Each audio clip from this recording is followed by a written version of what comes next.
Hey everyone, welcome to Mindful Mindsets, and today we're going to talk about 4 mindsets to make you more mindful. So these are the 4, well, not the 4 mindsets, there are many mindsets that can make you more mindful, but these are 4 mindsets that you can use to be more mindful. And the first mindset is taking the act of noticing. So try to foster a mindset of noticing new things. But I also think it's important to notice new things without trying to remember them. So you will naturally remember them, and that's great, but rather than trying to remember new things and focusing so much on noticing new things, just try to notice new things without remembering, and that will prime you to notice new things without judgment. So you'll just notice new things and be like, I wonder why that's there. That's interesting. But without having to rehearse it so that you remember it later. So just naturally noticing new things and moving on to the next thing that you notice. When you start trying to remember things, you kind of stop noticing new things and you're focused on that old thing that becomes old after you've noticed it and trying to remember it. The second mindset that I think is really important to foster mindfulness is the mindset of questioning. So questioning different assumptions, questioning your own beliefs, questioning different things in the world, but questioning without needing answers. So usually when we question things, we want the answer. What is the one right answer? What is the one true thing? What is the one thing about this? How can I identify this answer? But rather than doing that, question without needing any answers and going, I wonder why that is, and leaving it just at that. That will make you much more mindful, and it will automatically foster the idea of uncertainty. This world is very uncertain, it is always changing, and not having to find answers will remind you that everything is more uncertain than we usually think. Oftentimes we hear a fact, we accept it unmindfully, we accept it uncritically, and we mindlessly apply that fact without realizing that it could have changed based on a new context or new developments.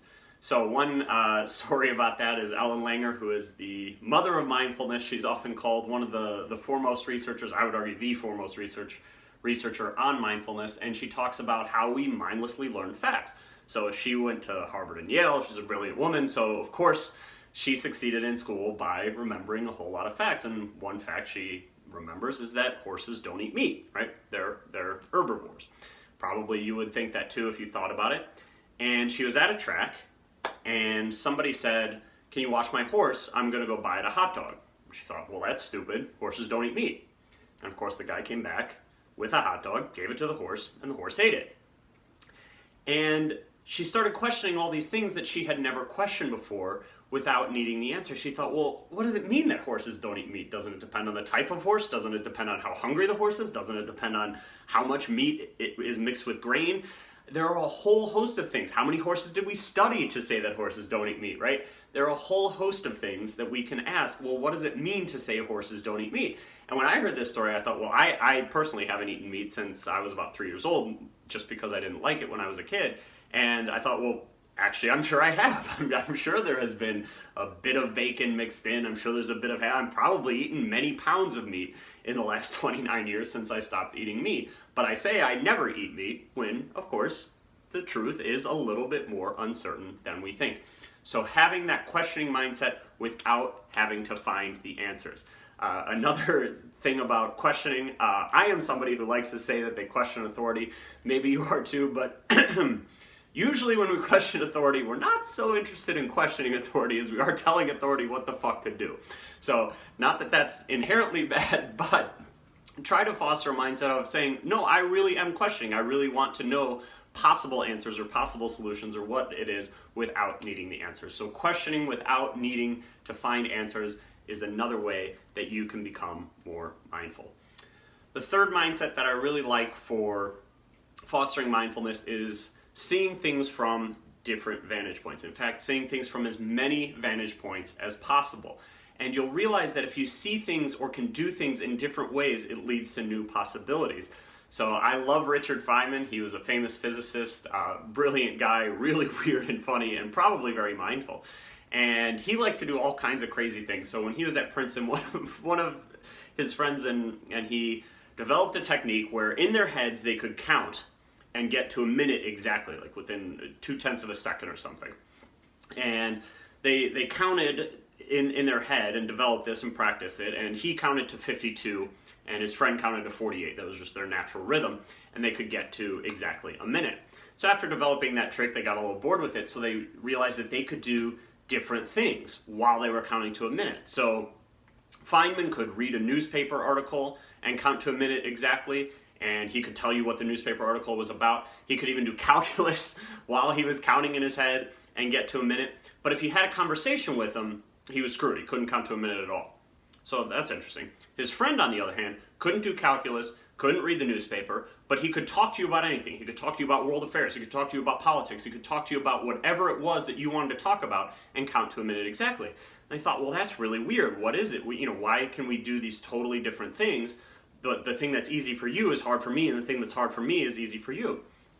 And I think I said that backwards. Anyway, and they realized that in Feynman's head, he was hearing the numbers 1, 2, 3, and in his friend's head, he was seeing the numbers 1, 2, 3, like a screen in front of his head.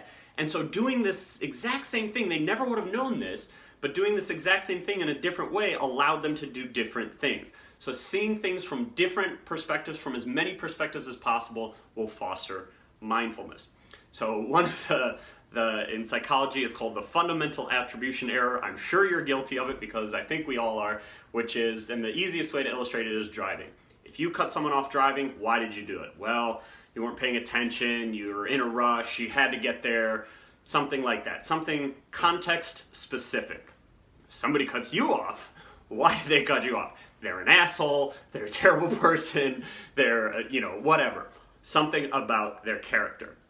So we tend to do this with other people, especially when other people make us angry. So if we're angry at somebody else, we don't see things from their perspective. We don't see why they may have been doing something. We just make it a character trait about them.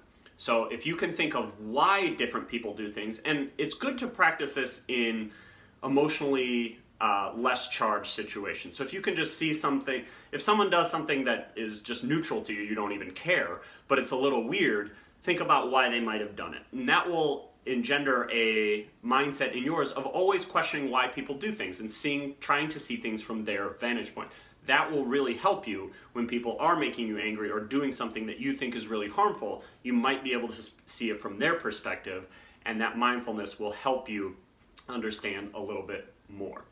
So the last mindset is being authentic and having radical self-honesty. So always being honest with yourself. Even when you know you're doing something that is not helpful to you and you're not proud of, still being honest and saying that to yourself. That will make you more mindful, because usually when we're in those situations, we're looking for distractions, and that will make us mindless.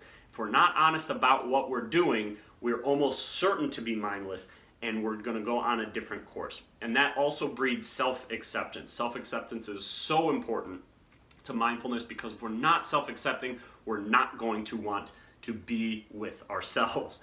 If we're very critical of ourselves, we're not going to want to be in the present moment, because the present moment is going to involve us chastising ourselves, us beating ourselves up. So if we can be self-accepting, we're much more likely to stay mindful and be in the present with ourselves. So next time we're going to talk about how to be more self-accepting. It is certainly difficult, but it is one of the most important things that you can do to not only have more mindfulness, but also to just have more happiness and well-being in general. So I hope you found this video helpful. Leave a comment or a like if you have any questions, and we'll see you next time.